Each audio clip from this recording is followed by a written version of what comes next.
You're listening to IAM Pulse, a podcast discussing all things identity access management, from defending against cyber attacks and to enhancing your overall cybersecurity strategy.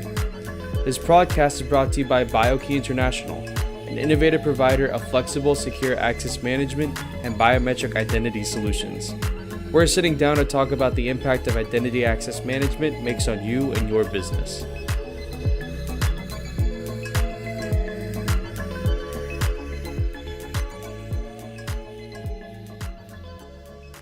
All right, so we will jump in and introduce our BioKey team members. So first, I'm Kim Johnson, VP of Product Marketing, really helping do the moderation today with two of my teammates. I'll let them introduce themselves. We do like to do a brief bio, so I've been with BioKey since last August, but this is my second tour with PortalGuard, as we say, having worked with PortalGuard in 2009 to 2013. I've had a career in IAM and cybersecurity ever since. And fun facts, we always do a fun fact to introduce ourselves. I decided is that I have a brother, my only sibling, and he works for Epic Games. So I grew up in a household, as you can imagine, that I have great skills in things like Magic the Gathering, Final Fantasy, and Warhammer. So for all those gamers out there that know at all what those things are, I'm in your camp. I have some of that knowledge. So with that, I'll turn it over to Christopher Perry. Quick intro and fun fact today, Christopher. Awesome. So my name is Christopher Perry. As you can see, I'm a senior technical support engineer with PortalGuard. I've been working on support for PortalGuard for about 5 years now, a little over, and additional 10 years of support in customer service and issue resolution prior to that. So I'm no surprise to these kind of conversations. Brand new fun fact about me, I was actually pre-med for a while until I realized that I hated math. Then I decided to go into the technical field and learn a whole bunch of new skills that involved math, and now I realize that I just hated calc too. So you live and you learn. Oh man, that was a tough course. I managed to pass, but by the skin of my teeth. Yeah, I'm glad you found IAM in the end. I mean, you know, where we all end up. All right, and Kevin, over to you. Short bio and your fun fact for the day. Okay. Hi, Kevin Weiser, solutions architect. I've been with BioKey for a little over 2 years, and I've been in the IAM space for, well, really specifically in advanced authentication for a little over close to a decade, and then been in IT for as a sysadmin and started out as like a support tech, and for a better part of 20 years. So my fun fact is that I actually broke my arm and my leg in one accident in 2 separate events. So I rolled over a golf cart when I was 17 on a golf course, goofing around with some friends. And when I did so, I tried to step out of it rolling over, and I tore my left leg out and broke it, and then tried to put weight on it, and it dislocated, and I put my arm out to catch myself, and I shattered my forearm, both bones, the ulna and the radius. It took 18 screws and 2 plates to put it all back together. So Okay. not many people could claim something like that. So you're bionic, a little bit of bouncing in there, but we're glad you're okay.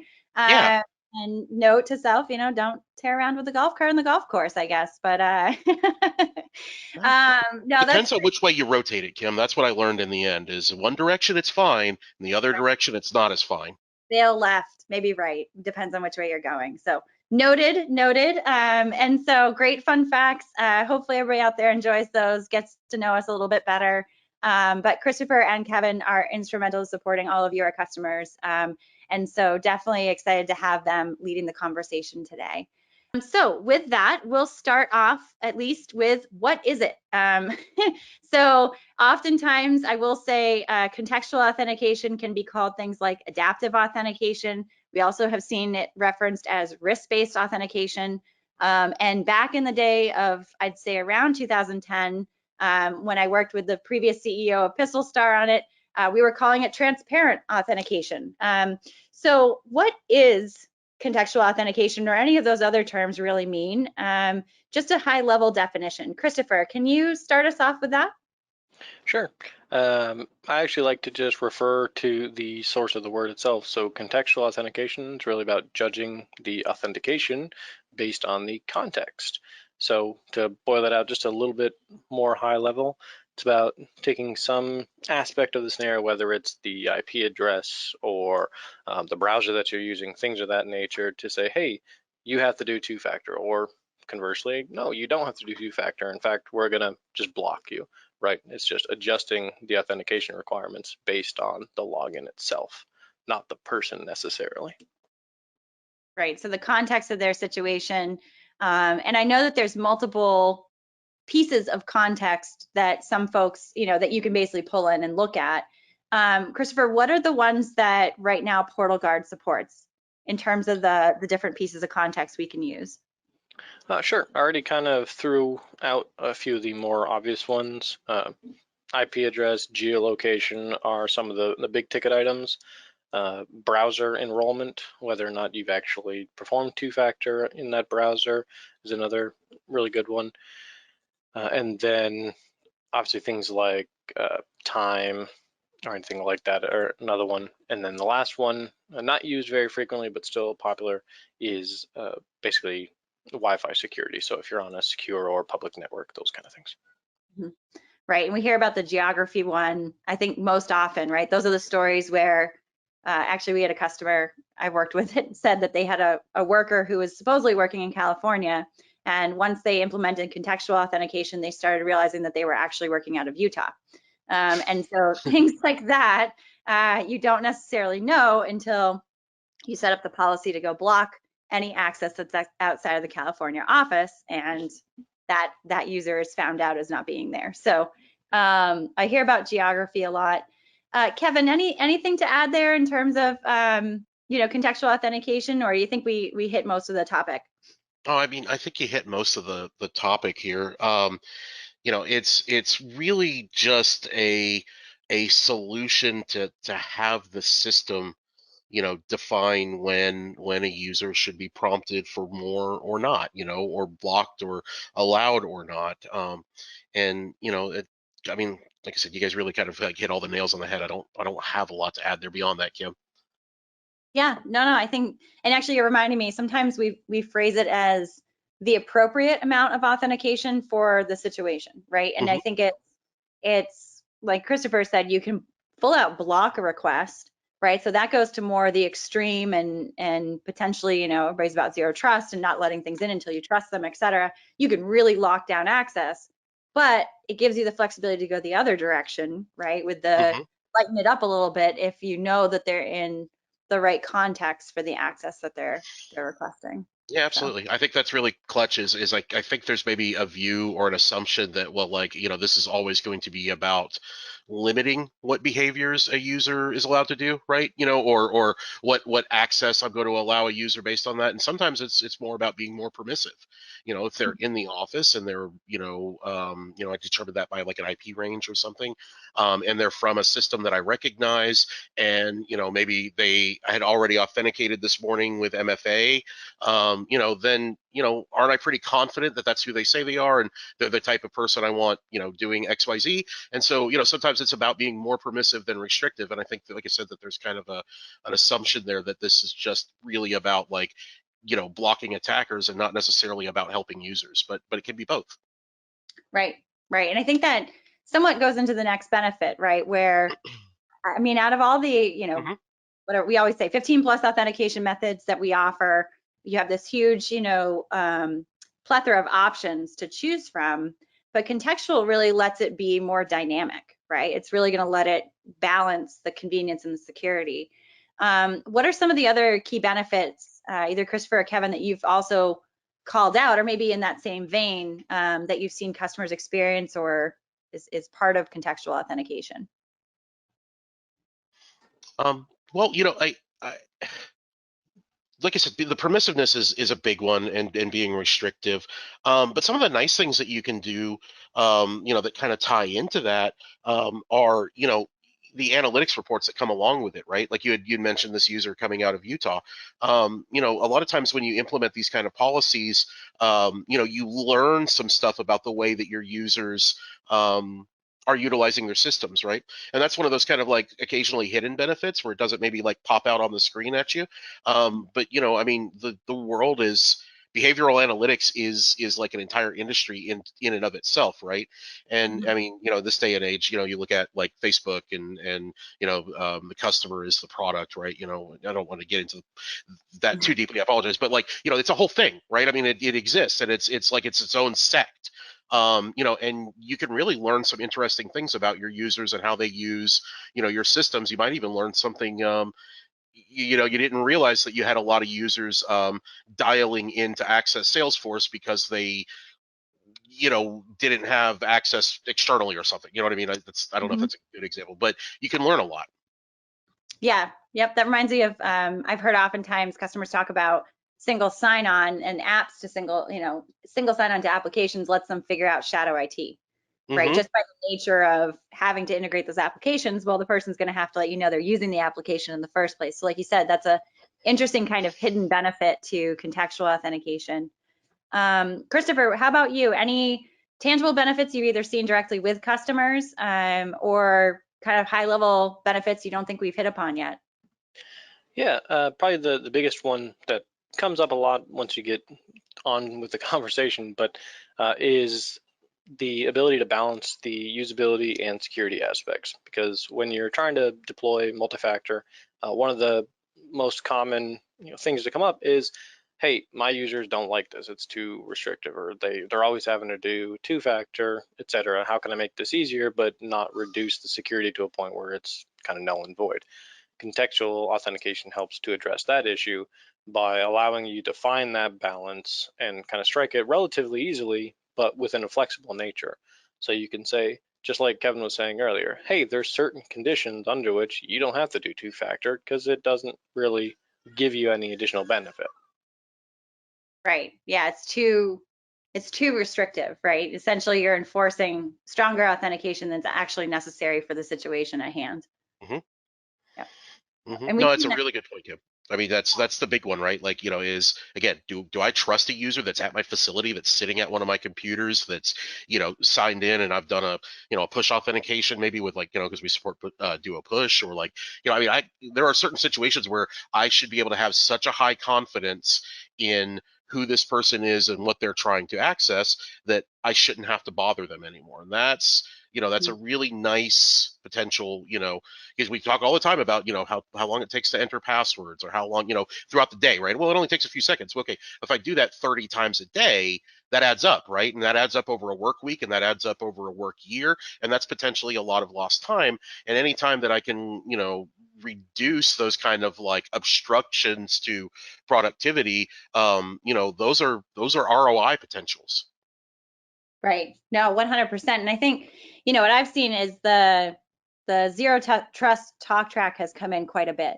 And I think that there's a lot of concept around that in terms of making sure that you're only trusting things once they're, verified, validated, vetted identities, et cetera. But there's also the concept of trusting, enough in the context of the user to then augment the situation or augment the authentication. So I think it's a fine balance, and I see organizations trying to go one way or the other. And I think contextual authentication, at least from the benefit I highlight, is doesn't force you to decide. So just as much as you can give options for the authentication the person has to do, it gives you also that additional layer of flexibility for not only the options at the point of authentication, but what level of authentication are we going to enforce? So there's definitely a granularity there. And I think that's a little bit of a hint to the next question that we definitely kind of joked about when we were prepping for this, but what's the key challenge, right? So if we're talking about all these fine-grained policies and everything, I'm hinting at it, but Christopher, what would you say is probably one of the key challenges that customers have when trying to put contextual authentication in place? Probably the biggest one is lack of understanding of the scope. And I know that's kind of vague, but it really comes down to not simply saying, hey, I want to implement contextual authentication to potentially make things easier for everybody, but it's actually understanding what that means for your environment. Too often people look at this, and you can see it printed on there as a logic puzzle.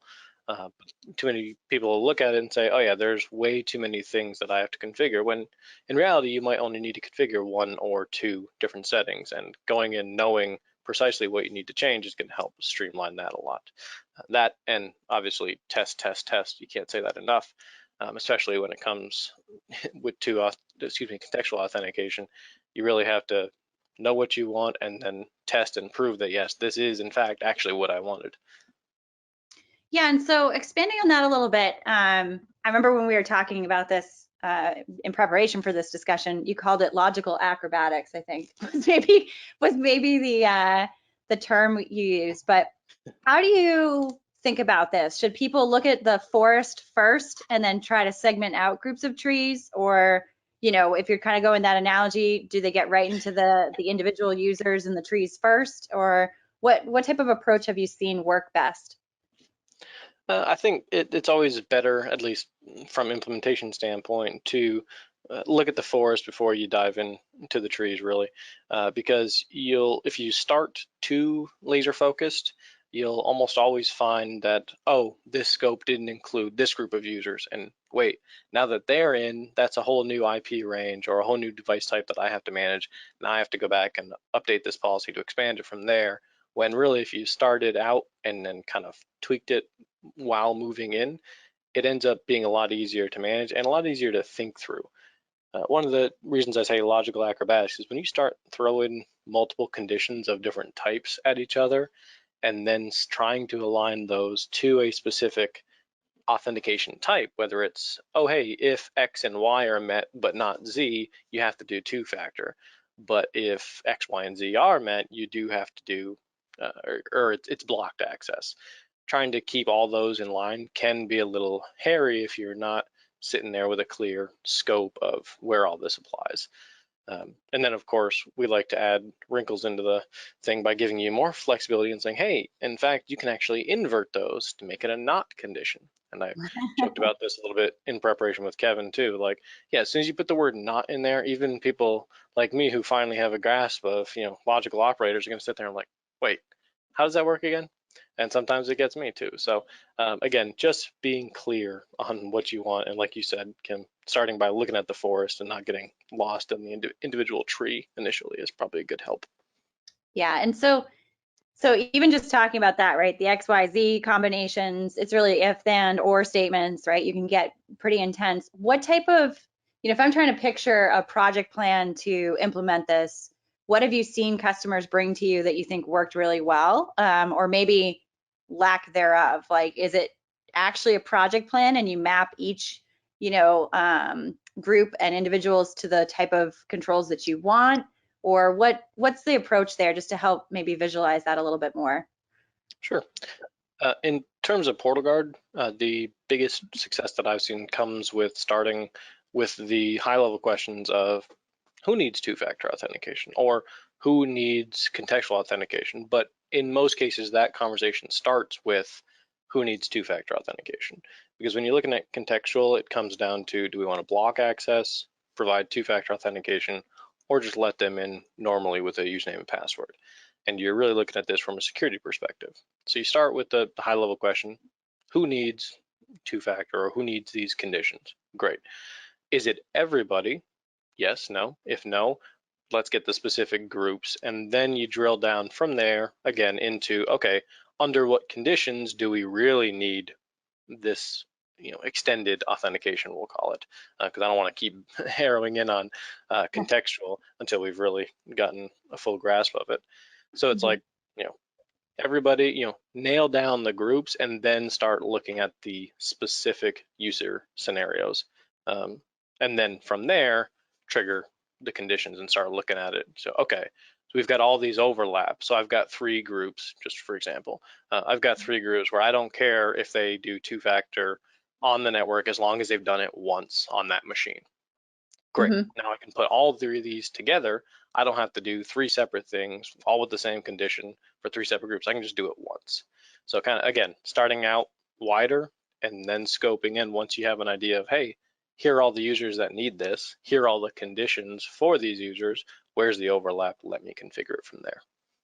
Okay. No, that makes a ton of sense. That makes a ton of sense. As a reminder to the audience, if you have any questions about some of the things we're covering here, so how to configure this, how to tackle this logic problem or puzzle as we're calling it, or even just about contextual authentication, please feel free to submit some questions.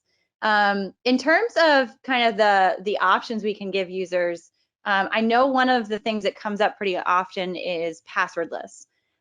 So Kevin, I'm going to put you a little on the spot, but can you talk just really quick about how passwordless can be used? Like, let's say the context of the authentications, checks out. What type of passwordless options do we offer or could offer to our customers that are listening in? Absolutely. So I mean, really, in that scenario, you can, and I'm going to refer to this. Passwordless is a good term. I'm going to call it single factor as well because I use that term a lot. But BioKey offers,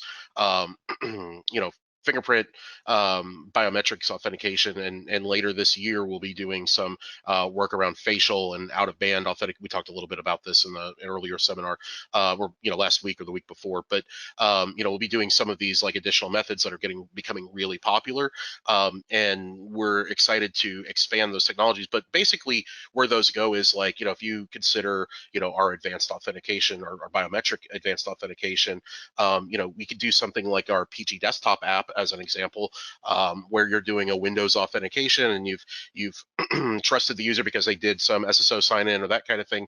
Or an even better scenario actually is an unlock scenario where we could do something like if we trust the user because they signed into their Windows desktop or their PortalGuard session with an advanced authentication method and they passed all the other contextual checks previously, we can allow them to, let's say, lock the computer and go to lunch, and then they come back to sit down, and and we can allow them to just use that single factor, their finger or their YubiKey or their duo push or whatever method we've determined as admins that the users should be allowed to have. We can allow them to just unlock that system without having to gate anything in front of them or require an additional password to do a full two-factor or multi-factor in that scenario. And that can be really powerful. I mean, like I said, we were talking a little bit earlier, or I was at least, about that. The time that it takes to enter passwords, and yeah, it's a couple of seconds, but again, over the course of a day, if I do that 20 times, well, okay, now you're talking about a minute or two. And then if you extrapolate that over a week, okay, well, now that's like 10 or 15 minutes of my employee's day or my employee's work week. And then if I extrapolate, I mean, that's a break, right? That's like an extra break basically that they're taking, in time. That's lunch you don't get. Sorry, what's that? That's lunch we're not getting. Exactly. And so, extrapolate that over a month or into a year or over a career, and you're actually talking about potentially a significant amount of time. Right.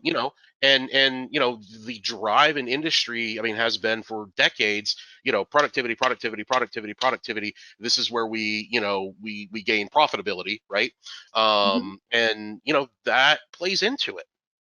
Yeah, no, I think you're spot on. And the reason I bring up the passwordless is, Christopher, I think you made a great point, which is look at how you're going to control things, right? Especially starting with the MFA. And then it's kind of on that spectrum of like blocked to letting them in, right? Completely, which I haven't seen that very often. But basically, it gives you that kind of range of things to choose from. And I think passwordless is on kind of that over towards the convenience side of that range. But it's definitely worth mentioning for sure. So. Absolutely. The other question, Christopher, I wanted to ask you is these policies are intertwined, right? And configuring them and setting them up. But fun question is, when should you revisit them? So, in terms of setting what criteria you have, user groups, when are you seeing people revisit the system that they set up or the hierarchy of user segmentation, and what would you recommend? Sure. So frequently it comes down to whenever you have new users to consider. It tends to be when people I've worked with tend to actually go back and say, okay, is this still a good policy? I always say for contextual, because it is trying to strike the balance between usability and security, you should really be setting up kind of a regular time to at least go in and review that these conditions still make sense for these users. The way I like to think of it is for like a big corporation, especially one that likes to promote from within. You might have a group of users that are, hey, these are interns, okay? Interns don't have access to anything, so even if you were to compromise their credentials, all they can get into is to be able to read their own mail. So we don't necessarily need them to do two-factor if they're online. But if you set up all those policies based on the username, if that user gets promoted to a full staff member with administrative rights, and the contextual never changes for them. Now you've got a potential admin who's not required to do two-factor, can get in on a dime, and if they are subject to a phishing attack, the contextual is not going to help prevent them from accessing anything. So having a good plan in place, whether it's quarterly or even biannually, something like that, just regularly going through and saying, okay, do these conditions still matter for these users? The other flip side to that is evaluate how you're actually defining the policies. The example I just gave referenced user-specific definitions, which, for the reason I gave, are not always the best because they don't account for shifts in back-end corporate procedures or policies that should apply to that user. If you use something like group access to define the restrictions, then you have a little bit more leeway to say, okay, anybody in this group should only ever have to do 2FA under these conditions. And then it comes a matter of reviewing your groups on your actual domain. But standard best practice for, in my opinion, any authentication scenario is to establish a regular review of the requirements to make sure they still make sense, because this field's always evolving. There's really no legitimate reason to expect that all these MFA conditions are always going to be valid all the time. Right. And it sounds like there's time-based kind of check-ins that you'd want to do, but then there's also situational. Like you said, if a group changes or access or promotion, there's kind of these situational events that happen that's worth revisiting. What are the contextual-based authentication criteria defined for PortalGuard specifically? And so it seems like the questions around the Azure AD, contextual authentication or access. And so anything there, Christopher or Kevin, in terms of maybe just recap on the context we can configure based on, and if either of you have any information on the Azure AD side of that, that would be great too. I'll defer to Christopher. He's got more knowledge on the nuts and bolts of this than I do, that's for sure. No worries. Kevin's our resident biometric expert, by the way. He walking, talking, eat, sleep, breathe biometrics. So we're gonna give you time, Kevin, too. No worries. Sure. So with PortalGuard, again, I'll cover those real quick.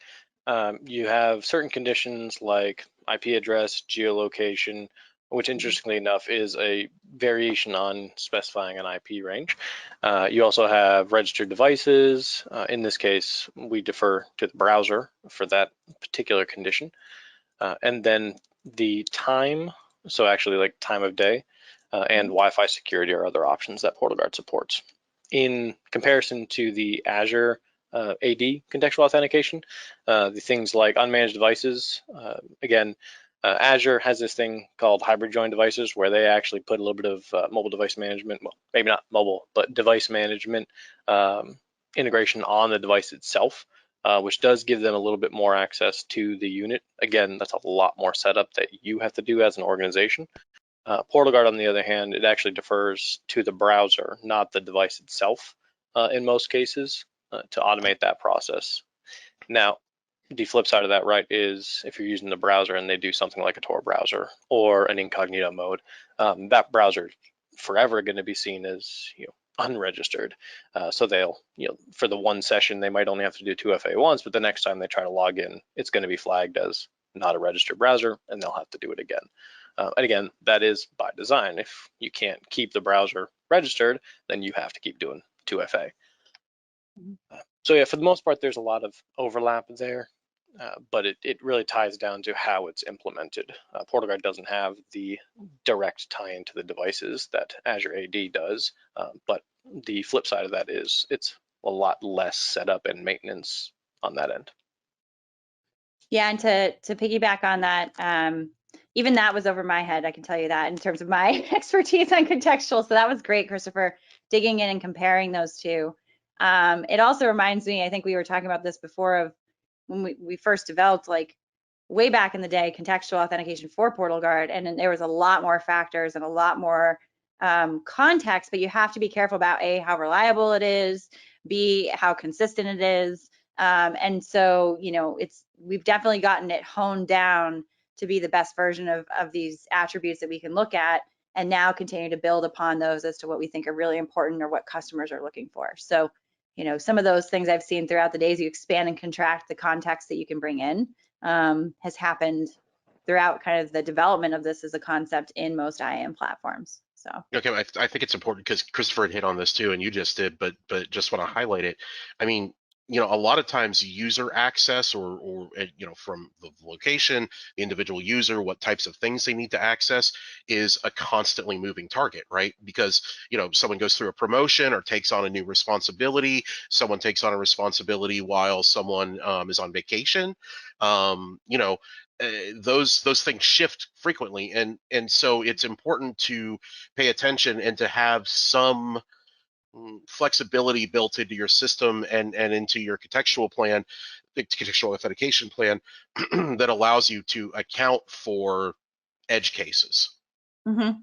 No, I think that's it's interesting because it reminds me of working in healthcare. You need to know people's workflows or what their day is, right? And even over the past year, we've seen a lot of change in people's working environments and situations. So, you know, implementing it is definitely possible. It is a logic exercise, I think, in a lot of ways.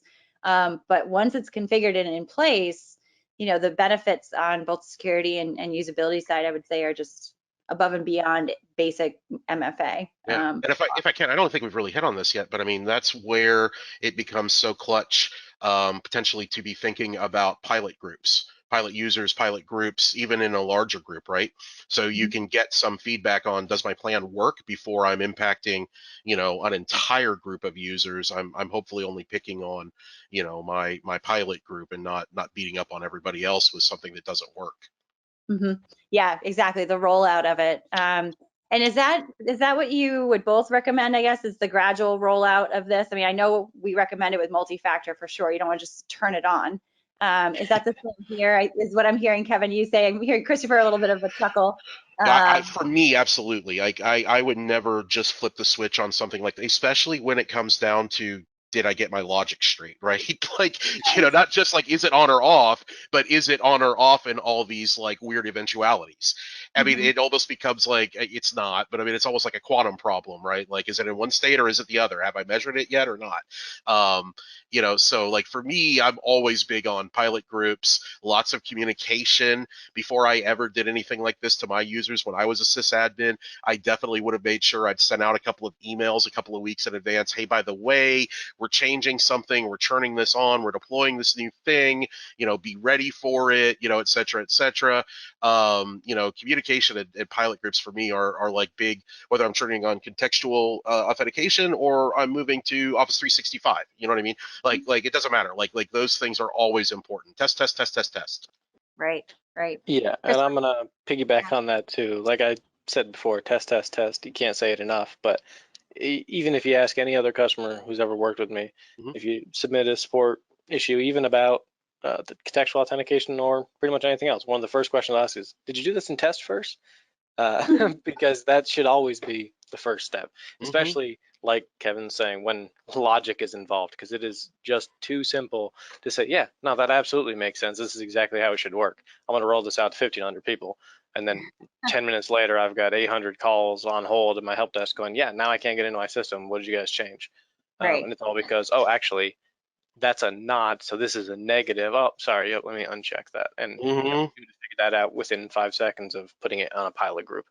So yeah, you should, you know, if you're thinking, do I need to test this? The answer is yes. I don't even need to know what the rest of the question is. That's the answer. Yeah, I think that's a key point. I also learned, like, don't start with your doctors if you're in healthcare, and your CEO is probably not the first person I would go with.